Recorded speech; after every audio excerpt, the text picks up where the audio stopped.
Pero hoy le toca una película que a mí me atrajo bastante, que se estrenó hace un año, calculo.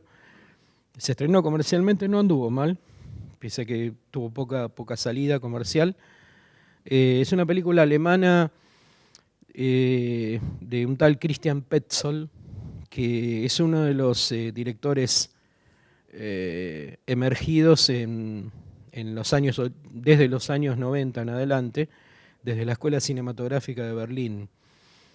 Desde ahí surgieron cineastas que están, digamos, en el candelero de los festivales, no solamente Petzold, sino Thomas Arslan, otro director alemán, algunos austríacos que de alguna manera filman en Alemania. Y, y cuando me puse a escribir sobre Bárbara para la página de internet, se me ocurrió hacer una especie de manera muy sintética, voy a tratar de reproducirla acá brevemente, del cine alemán de los últimos, pongamos, 40 años. Hubo una fecha clave en la historia del cine alemán, que es 1966, un año clave donde en la ciudad de Oberhausen se firma un manifiesto, como si se tratara de un manifiesto, como el manifiesto surrealista y demás, donde firmaron estudiantes de cine de esa época, eh, a futuro no tan lejano directores, algunos que habían hecho cortometrajes y algunos que habían hecho uno o dos largos. En ese manifiesto firmaron, hubo dos manifiestos en general, pero en el primero, o junto a los dos, firmaron tipos que van a ser muy conocidos con el paso de los años: Herzog, Fassbinder, Wenders, otros menos conocidos como Peter Lilienthal, Alexander Klug, otro muy conocido que firma en Estados Unidos hace muchos años, Volker Schlondorf, director del Tambor, una película de los años 80, 70-80. Y firmaron ese manifiesto para repudiar el cine que se estaba haciendo en Alemania desde el fin de la Segunda Guerra en adelante, al que ellos consideraban el cine de la República de Adenauer. Adenauer fue un político alemán que de alguna manera fue uno de los pilares para la reconstrucción de Alemania, económico, política y social. Reconstrucción que desde mi punto de vista no se podría haber hecho de manera tan rápida sin la ayuda económica proveniente de Estados Unidos. Y estos directores detestaban ese cine, digamos, que para ellos les parecía un cine perezoso, esquemático, y firmaron ese manifiesto, digamos, copiando un modelo de oponerse al cine anterior que se hacía en gran parte del mundo, como lo venía haciendo, o como lo había hecho la Nouvelle Vague en Francia, como lo haría más adelante el Cinema Novo en Brasil, o la generación del 60 en Argentina, o el Free Cinema en Inglaterra, es decir, oponerse al cine de papá, decían ellos. Y desde ahí surgieron nombres notables que alguna vez me gustaría dar acá un curso, un ciclo o algo relacionado al cine Fassbinder. Son 42 películas, ¿no? En 18 años hizo. Pero bueno, de ahí surgieron nombres que todavía están en actividad, como Wim Wenders, Herzog, Alexander Klug. Fassbinder murió a los 37 años, en el año 82.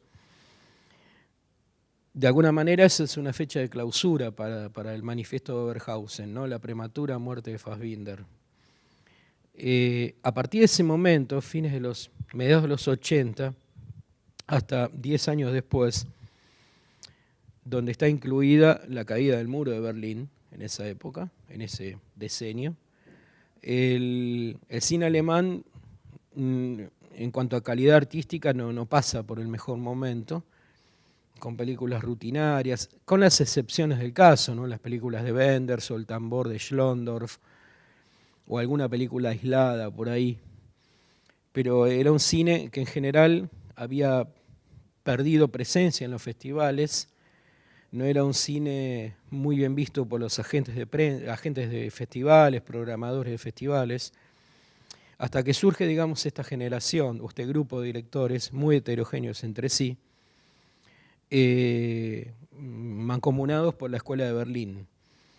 Y desde ese punto de vista se ponen a hacer películas, algunas más atendibles que otras. Yo he visto unas 10, 15 películas de la Escuela de Berlín, en general producidas por una empresa que se llama Bavaria Films, con películas que trascendieron fronteras y que ganarían premios y Oscars, como La vida de los otros, otra llamada Los educadores, también película alemana, conocida, El nombre de Tom Tykwer, o Tom Tykwer, que llega más tarde que temprano a Estados Unidos, pero en Alemania filma Corre Lola Corre.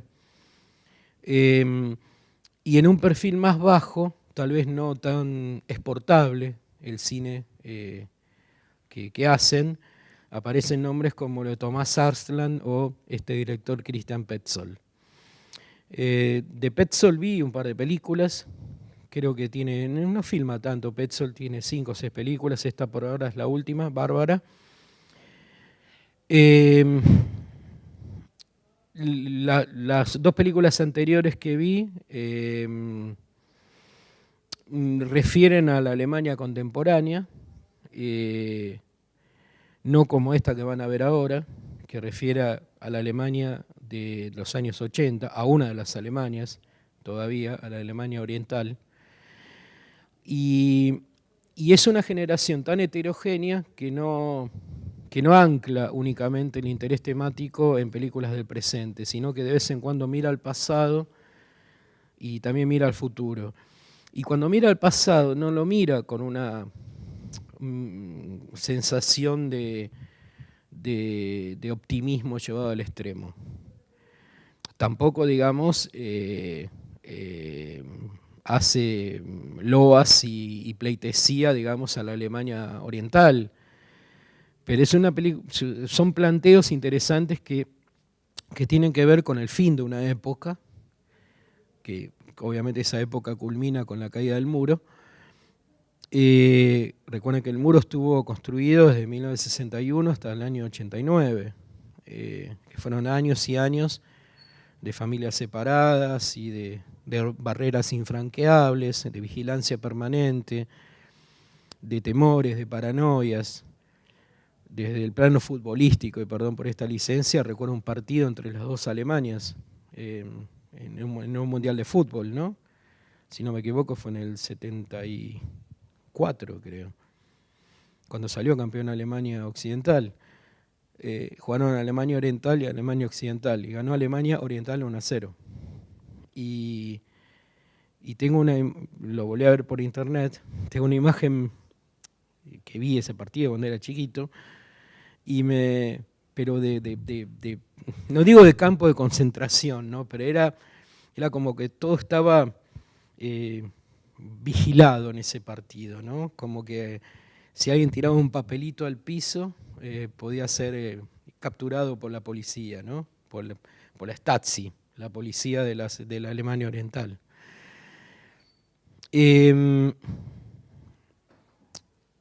El caso de Bárbara, la película Bárbara, me parece que tiene que ver con esa idea de fin de una época.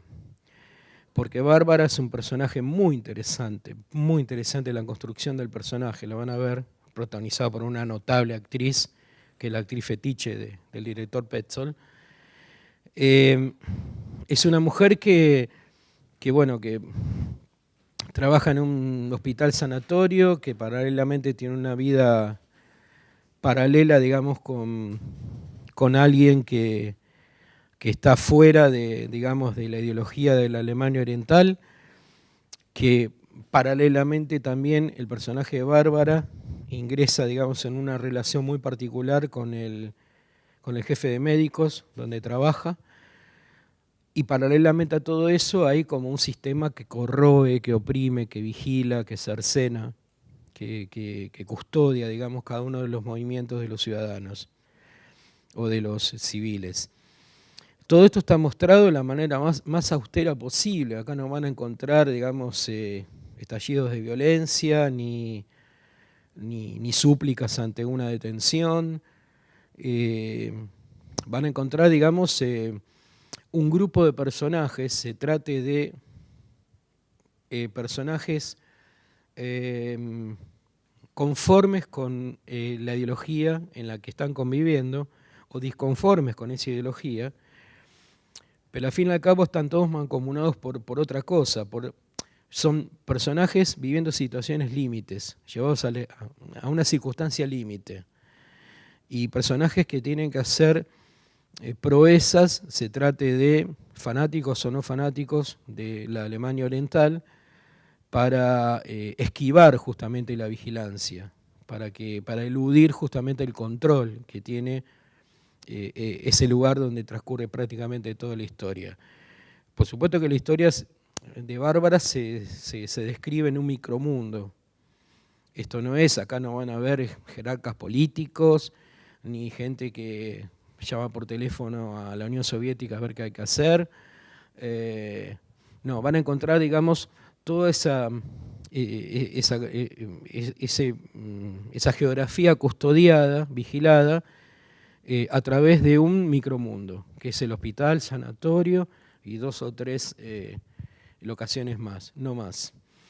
Y en ese sentido me parece que Bárbara es una película muy interesante, porque parte de lo micro para ir a lo macro, parte de una historia supuestamente pequeña para describir, digamos, toda una época que está terminando. Por eso en Bárbara lo que se transmite es que se está cerca de un desenlace, que no se sabe cuál va a ser, porque la historia transcurre a principios de los 80, pero que se intuye, se olfatea que hay un sistema que no da para más.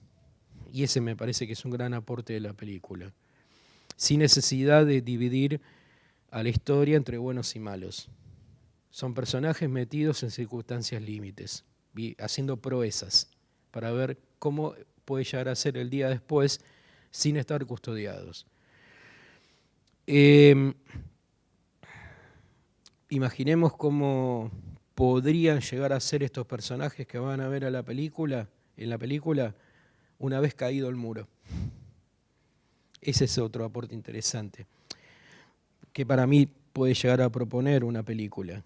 ¿Cómo serían estos personajes 10 años después o 5 años después? Una vez que cae el muro, pongamos en el año 92. Podemos imaginarnos a Bárbara, podemos imaginarnos al amor de Bárbara, podemos imaginarnos al jefe de hospital, a los chicos que atienden Bárbara en el hospital. Esa sería otra película, pero eso es lo que propone la película. Una película interesante, entre otras cosas, para mí es cuando plantea alguna pregunta posterior, cuando no es una caja cerrada que empieza, se desarrolla y termina, cuando deja un interrogante, que lo bueno es que lo deja para los espectadores y no es únicamente propiedad del cineasta. Bueno, disfruten Bárbara, una película cerrada. Chao.